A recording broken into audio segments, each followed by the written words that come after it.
Olá, alunos, sejam bem-vindos a mais uma aula da disciplina História do Pensamento Filosófico. Hoje a gente vai trabalhar dois pensadores, os principais conceitos, na verdade, deles, que é Jean-Paul Sartre e Michel Foucault. Jean-Paul Sartre, nós costumamos dizer que ele é o existencialista, e por que nós dizemos isso? Porque ele faz parte de uma corrente filosófica chamada o existencialismo. Foi uma doutrina filosófica e um movimento intelectual que surgiu lá na Europa, em meados do século XX, mais precisamente na França, e ela está pautada na existência da metafísica, onde a liberdade ela é seu maior norte, seu maior ponto. Então, o existencialismo ele vem a defender a existência antes mesmo da consciência. Aí o Jean-Paul Sartre ele logo defendia esse pensamento da liberdade, dessa existência do ser humano antes mesmo da sua essência. Então ele é o maior representante dessa corrente. E tem uma frase muito interessante do Sartre, quando ele dizia o seguinte, relacionado à liberdade, que o homem ele é condenado porque não se criou a si próprio, e no entanto livre, porque uma vez lançado ao mundo é responsável por tudo aquilo do quanto fizer. O Sartre ele defende muito essa questão da liberdade, refutando alguns pensamentos anteriores que falavam de um determinismo histórico, de que nós estávamos já predestinados a tais ações. Não, o Sartre ele vem nos dizer que nós somos dotados de liberdade, mas que essa liberdade, de certa forma, ela é um peso, ela vem a nos causar uma angústia, porque nós somos livres sim para escolher, mas nós não sabemos o que vai acontecer. E como nós não sabemos o que vai acontecer, nós somos responsáveis por tudo aquilo que nós escolhemos, por tudo aquilo que nós fizermos. Então ele vai, de certa forma, ali negar com que o ser humano, com que essa natureza humana, ela seja atribuída a divindades. Nós somos livres, nós somos dotados de liberdade, mas nós somos responsáveis por nossas escolhas. Então tudo aquilo que nós fazemos, todas as escolhas que nós tomamos, vai ter uma consequência, e essa consequência nós somos responsáveis por ela. Se essa consequência vai ser para o lado positivo ou negativo, isso só os próximos acontecimentos é que irão aí determinar. Então o Sartre ele vai sempre analisar essa relação do homem com o mundo.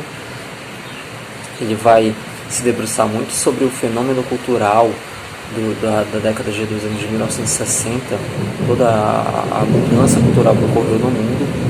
Ele determina que o homem é responsável, portanto, por suas ações, onde a existência dele vai preceder a sua própria essência. Então, primeiro eu preciso entender, realmente compreender a minha existência, para depois compreender quem realmente eu sou, compreender a minha essência, negando assim essa ligação, essa relação dele para com a divindade, e colocando em cima do homem a total responsabilidade por tudo aquilo que ele é.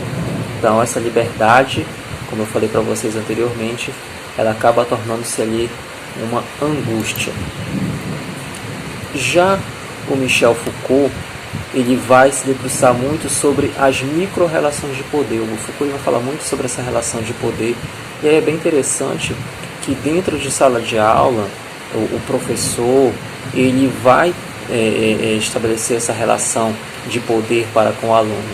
Então, dentro do que o Foucault vem a nos repassar, ele vem a nos dizer o seguinte, que a sociedade disciplinar, como forma de dominação, está presente no cotidiano do homem. Então, a sociedade ela precisa sempre de organismos disciplinares. A escola é um órgão que vai disciplinar, a mídia, as carceragens são órgãos que vão disciplinar. O Foucault tem inclusive uma obra que ele vai falar sobre essa relação do indivíduo que vive numa prisão, com essa relação de disciplinaridade.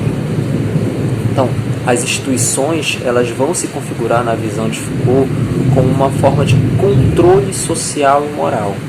Então, se o indivíduo vai para a escola ela vai exercer um controle sobre ele, a escola vai trabalhar a moralidade dele.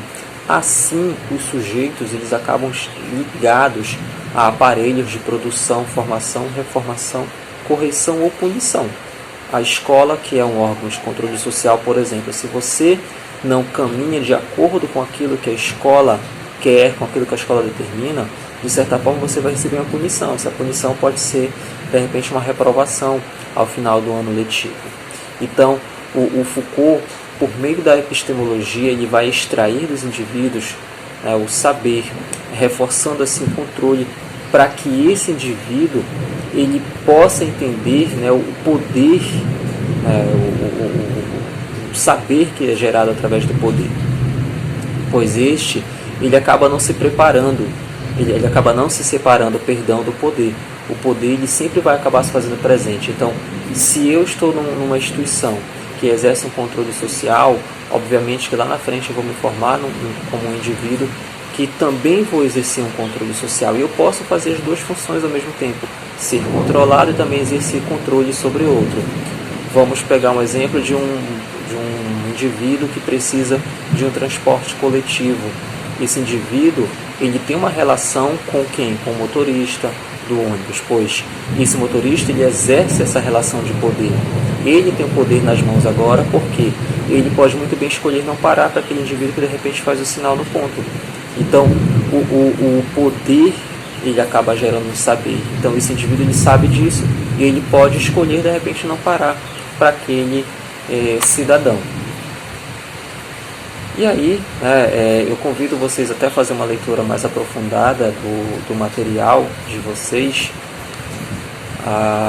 E a gente vai só concluir aqui aquilo que nós já falamos logo no início, que é tudo que nós pretendemos buscar nesse período aí dessas aulas virtuais com vocês, né? Então nós vimos que a filosofia, ela, ao longo do tempo, ela foi fundamental para o desenvolvimento do conhecimento, pois através dela o ser humano ele veio a evoluir, né, de forma cognitiva, por meio de várias reflexões que vão gerar cada vez mais o conhecimento. Só para recapitular as diferenças que nós vimos nesse período agora em sala de aula, da filosofia antiga para a filosofia medieval e a filosofia moderna para a filosofia contemporânea, né? Onde na filosofia antiga nós sempre buscarmos explicar o mundo, encontrar a resposta para a origem das coisas, dos fenômenos da natureza, da existência e da racionalidade humana, enquanto que na filosofia medieval